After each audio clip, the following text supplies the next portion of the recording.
أعوذ بالله من الشيطان الرجيم. بسم الله الرحمن الرحيم.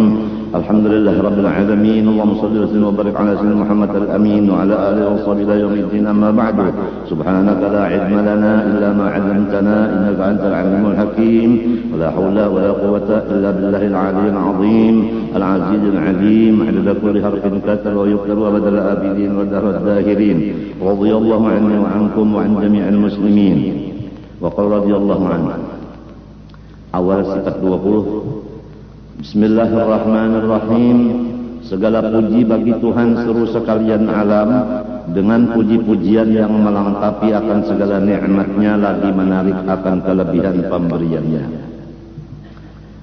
Di sini satu pelajaran kepada kita umat Islam, supaya kita selalu mengingat akan kebaikan Allah kepada kita, untuk kita memuji kepadanya dan bersyukur kepadanya. Apabila kita mengingatkan kebaikan Allah dan kita memuji dan bersyukur kepada Allah, pasti segala nikmat-nikmat Allah, yang kecil dan yang besar, semuanya akan diserahkan Allah kepada kita. Tidak ada satupun nikmat daripada Allah yang disimpannya. Semuanya lengkap diserahkannya kepada hamba yang sudah Islam dan beriman serta pintar untuk berterima kasih kepada Allah. Atau secara ringkas, apabila orang selalu rancak membaca Alhamdulillah, orang itu akan dilengkapi segala nikmat, dan nikmat yang belum ada akan diadakan Tuhan kepadanya. Yang sudah ada ditetapkan, yang belum ada diserahkan. Luar biasa. Hanya satu kewajiban yang dilaksanakan, yaitu bersyukur kepada Allah. Sebaliknya, apabila manusia lupa akan kebaikan Allah terhadap dirinya dan tidak akan mensyukuri akan nikmat Allah, maka nikmat yang ada itu diambil semuanya oleh Allah, dan yang belum ada dijauhkan sejauh-jauhnya oleh Allah. Negara yang isinya mendapat nikmat kemerdekaan, setiap kemerdekaan namanya merdeka, segala-galanya nyaman. Tidak ada orang yang merdeka tidak nyaman, tidak ada. Bagi negara yang mensyukuri akan nikmat kemerdekaan, maka yang asalnya Indonesia, maka ditambah lagi kekuasaannya mencapai kepada negara lain. Artinya bisikawan daripada negara lain. Misalnya negara apa katakanlah. Jadi asalnya sendirian Indonesia, sekarang sudah bisikawan karena ditambah Tuhan nikmatnya. Dan apapun kenyamanan yang sudah di dalam negara ini kada dicabut Tuhan. Bahkan negara yang lain kenyamanannya diunjuk Tuhan ke Indonesia. Itulah apabila Indonesia bersyukur kepada Allah atas nikmat kemerdekaan. Sebaliknya, apabila Indonesia tidak ingat akan nikmat Allah, tidak bersyukur akan nikmat Allah, negaranya sendiri sudah kacung kacir, dan negara lain akan menyasar kayak kita. Maksudnya akan menyengsarakan kita. Kita sudah sengsara, orang lain menambah sengsara lagi. Hanya satu kesalahan, tidak bisa bersyukur kepada Allah. Kalau sudah negara kita seperti itu, maka yang penting adalah diri kita dan rumah tangga kita. Jangan sampai rumah tangga kita yang kurangnya 5 orang atau 4 orang itu terjadi sebagaimana negara. Jadi kita ambil yang kecil udah, walau negara udah keadaannya begini, rumah tangga kita jangan seperti itu. Rumah tangga kita jadikan rumah tangga yang pandai bersyukur kepada Allah, supaya kita tetap nikmat dalam rumah tangga itu. Bahkan yang di sebelah nikmatnya meluncur ke rumah kita. Jadi kita senang dan bertambah senang karena semuanya milik Allah. Allah mau menetapkan, Allah mau mengambil yang lain diserahkan kepada kita. Mau apa? La mani alima a'taita wa la mu'ti wa la rad dari maqadir wa la yanqa'u dzal jadid min dzal. Ya semoga Allah Subhanahu wa taala membimbing akan kita dengan berkat Nabi kita yang paling dicintainya Rasulullah SAW ke jalan syukur akan Allah Subhanahu wa taala. Kita membawa dulu rumah tangga kita supaya menjadi orang yang syukur. Kemudian kalau bisa kita membawa jiran kita supaya syukur. Kalau bisa lagi kita membawa kampung kita supaya jadi kampung yang bersyukur. Seterusnya sampai kepada daerah, sampai kepada provinsi, sampai kepada negara kalau bisa. Tapi mula-mulanya harus tahu dari mana? Dari mana? Dari diri sendiri dulu. Udah diri kita pandai bersyukur, barulah kewajiban kita, istri kita, baru anak kita, selesai. Diri kita, istri kita, anak kita, selesai.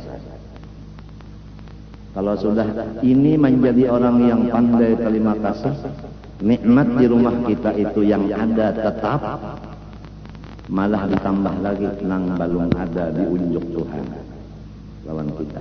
Terlihat dengan jelas.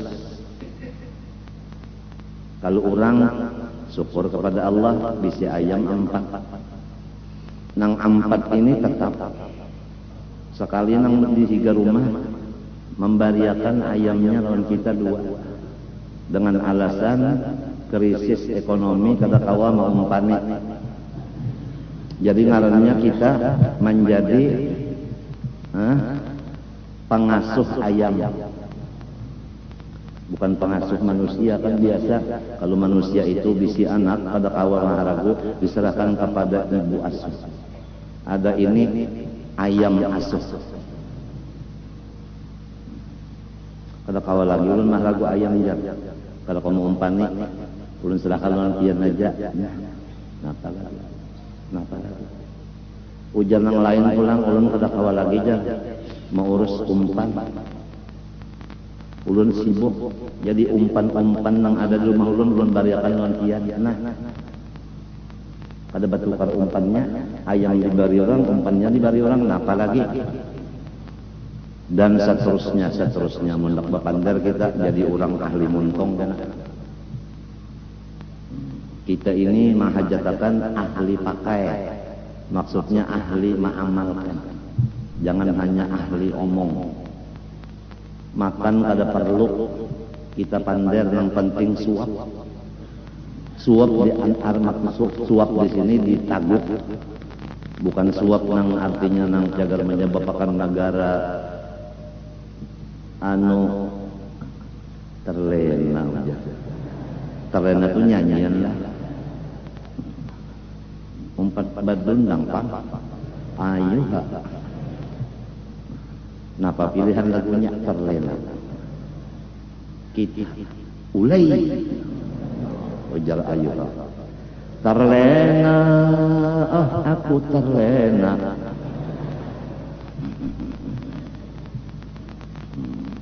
Negara yang sudah hampir kesanda segala-galanya ini diakibatkan tidak bersyukur atas segala nikmat Allah, diantaranya kemerdekaan. Yang dahulu negara-negara lain takut kepada kita, sekarang negara lain itu menguasai kita dengan teknologinya, dengan ilmunya, dengan kepintarannya, dengan hartanya. Kita menjadi negara yang susah umpamanya, maka nang sugih mau utangi, nang sudah kada kawa bayar utang masih aja mau diutangi. Itu ngarannya kalimpatan pintar.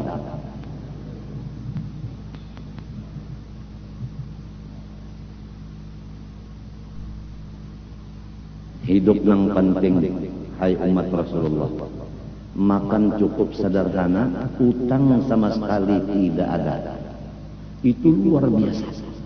Kalau udah makan cukup sederhana, utang tidak ada, itu nikmat paling besar. Di zaman Rasulullah SAW masih ada sahabat meninggal dunia, dikabarkan kepada Rasulullah di dalam masjid ada sudah mayat. Rasulullah SAW bersabda, tanya dulu mayat itu ada utang enggak? Dijawab oleh keluarganya ada utang. Kata Rasulullah, silahkan yang lain menyembahyangkan, saya tidak ikut menyembahyangkan. Rasulullah tidak mendoakan kepada orang-orang yang mati mengandung utang. Luar biasa. Sedangkan utang 1000 bayar 1000 boleh. Dalamkan itu ruginya. Rasulullah tidak mendoakan kepada orang itu. Karena setiap orang yang terhutang pasti dia akan memberatkan kepada orang lain. Pertama yang diberatinya yang menghutangi. Kiamat menghutangi, berpikir nak nagih. Kan membaratakan ke orang namanya. Ya kada. Nah, lamun patut pulang bapintaan kasih itu kemari duit hendak bayar utang. Nang ba utang abah, nang membayarinya anak cucu. Gimana? Ngapa anak cucu sudah merasa nang ini abah bisa berutang aja, nang membayari unda berjual waluh di korteng gesan bayar utang sidin. Utangnya pulang karena jaga unda, gesan masuk kontong sidin. Ngapa ada anak buah pada serentak tengah malam berdoa, ya Allah, abah ulun mati akan jadikan kuku. Siapa-siapa abah nang mengzalim anaknya, maka si anak doanya langsung diterima Allah.